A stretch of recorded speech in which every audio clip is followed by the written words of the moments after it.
Pero non cantemos cantos tristes. A tristura curou con antibiótico e cicatriza a fonía atascada na protesta, na chamada equivocada, no saúde pronunciado sobre o vento dos nosos corazones. Non falemos da lánguida viaxe ao sol perdido, no horizonte iluminista de hai 2 séculos. O esvair de todo é un acto permanente, escada abaixo da civilización. O desprezo dos suicidas vai diante, mostrándonos a rota chea de osos, o espantamortes do progreso para a risa das aves preadeiras. Fuxamos, é hora de sair. Se estamos vivos, con urxencia e sen pluma, sen papel, sen non sei que. Do ser social permanentemente criminal como unha venda, con apenas un candil e pan de estrellas, para os páxaros famintos do regreso. Marchemos, cara a cara hacia nós mesmos e enfrontar o sorriso de puñal que nos mostra o final dos inxustos. Non abonda a palabra recitada para fechar o libro de memoria. No fondo sempre hai algo que se ignora como herido sen páxinas de lado. A palabra non é escrita, é soñado, entre o soño do soño, incoloro, entre as cores do sentido, accesorio, como ausencia imprescindible ao mal, procurando ese rostro que se corta no vacío producindo entre os versos. Ascendín pola escada ata unha porta, dunha estancia onde resoan, inmersos os ecos da palabra, que está morta, no alfaruz en que van boiar discursos. Detrás da poesía, a sombra que sustenta o día. Entre a luz e o corpo, dista o aroma dunha sombra pura que é o silencio. Detrás do sol sonoro, nun eco escuro, confúndese a lembranza co esquecimento, soando mil murmurios esfumeados entre o pó e o vento.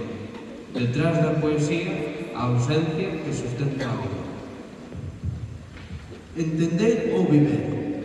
Eis a cuestión. Entender. Iso é o intelixible.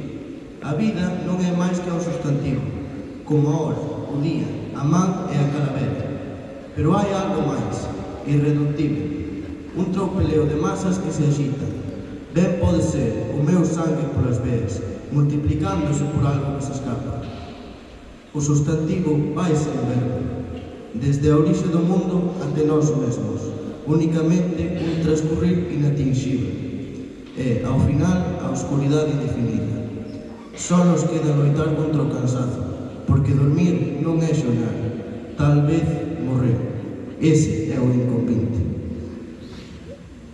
Edificios antigos, pedra calada, cristais erizados de ollar esquecido, presencia severa de ritos profundos, nostalxias labradas en sólido tempo, presente continuo dunha arte curada, pasado inquietante dun hoxe caduco, santuarios de ecos que seguen soando, de ritmos medidos en vidas longínquas, de paz confortada no propio equilibrio, reflexos de mares e sois distintos, paciencia e quietude da mesma verdade, perenne tesón contra toda mudanza, armónica vida dormida na pedra, xanelas fechadas, beleza cautiva, serena expresión do silencio da arte.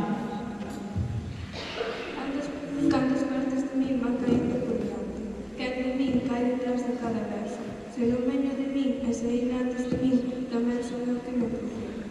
Quizá o pronto correxirme sexa o mesmo que me impide ser remoto, e me proxecto, amor disxunto de ser desfeito. Agora desperta a vida do sabor negro da terra, un brazo obreiro que gaña coas uñas o destino de facer da luz un fío verde para coser o verde.